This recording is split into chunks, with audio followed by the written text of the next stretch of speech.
സങ്കീർത്തനം 64. ദൈവത്തോട് ശത്രുക്കളുടെ ഭയത്തിൽ നിന്ന് രക്ഷിക്കണമെന്നും ദുഷ്ടരുടെ ഗൂഢാലോചനകളിൽ നിന്നും മറയ്ക്കണമെന്നും അപേക്ഷിക്കുന്ന ഒരു പ്രാർത്ഥനയാണിത്. നമ്മുടെ കുടുംബത്തിന് പുറത്തുമായിട്ട് ഒരുപാട് പേര് നമ്മുടെ കുടുംബത്തെ തകർക്കാനായിട്ട് ശ്രമിക്കുന്നുണ്ടാവും. അവർ ഒരുപാട് തന്ത്രങ്ങൾ മെയ്യുന്നുണ്ടാവും. അതിൽ നിന്നെല്ലാം നമ്മുടെ കുടുംബത്തെ സംരക്ഷിച്ച് മുന്നോട്ട് പോകുന്നതിനായിട്ട് നമുക്ക് പ്രാർത്ഥിക്കാനുള്ള ഒരു സങ്കീർത്തനമാണിത്. ഈ സങ്കീർത്തനം വെച്ച് നമ്മൾ എല്ലാ ദിവസവും പ്രാർത്ഥിക്കുക. കുടിലുബ്ധിയെ തകർക്കണമേ ദൈവമേ, എൻ്റെ ആവലാതി കേൾക്കണമേ. ശത്രുഭയത്തിൽ നിന്നും എൻ്റെ ജീവനെ രക്ഷിക്കണമേ. ദുഷ്ടരുടെ ഗൂഢാലോചനകളിൽ നിന്നും ദുഷ്കർമ്മികളുടെ കുടിലതന്ത്രങ്ങളിൽ നിന്നും എന്നെ മറയ്ക്കണമേ. അവർ തങ്ങളുടെ നാവുകൾ വാളുപോലെ മൂർച്ചയുള്ളതാക്കുന്നു. അവർ പരുഷവാക്കുകൾ അസ്ത്രം പോലെ തൊടുക്കുന്നു. അവർ നിർദോഷരെ ഒളിഞ്ഞിരുന്ന് എയ്യുന്നു.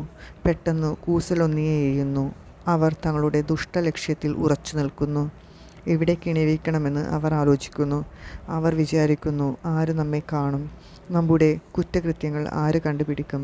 കൗശലപൂർവമാണ് നാം കെണി ഒരുക്കിയത്. മനുഷ്യൻ്റെ അന്തരംഗവും ഹൃദയവും എത്ര അഗാധം! എന്നാൽ ദൈവം അവരുടെ മേൽ അസ്ത്രമയക്കും. നനച്ചിരിക്കാതെ അവർ മുറിവേൽക്കും.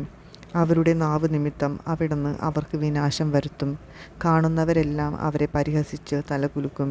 അപ്പോൾ സകലരും ഭയപ്പെടും. അവർ ദൈവത്തിൻ്റെ പ്രവൃത്തിയെ പ്രഘോഷിക്കും. അവിടുത്തെ ചെയ്തികളെക്കുറിച്ച് ധ്യാനിക്കും. നീതിമാൻ കർത്താവിൽ സന്തോഷിക്കട്ടെ. അവൻ കർത്താവിൽ അഭയം തേടട്ടെ. പരമാർത്ഥ ഹൃദയർ അഭയം കൊള്ളട്ടെ. ആമേൻ.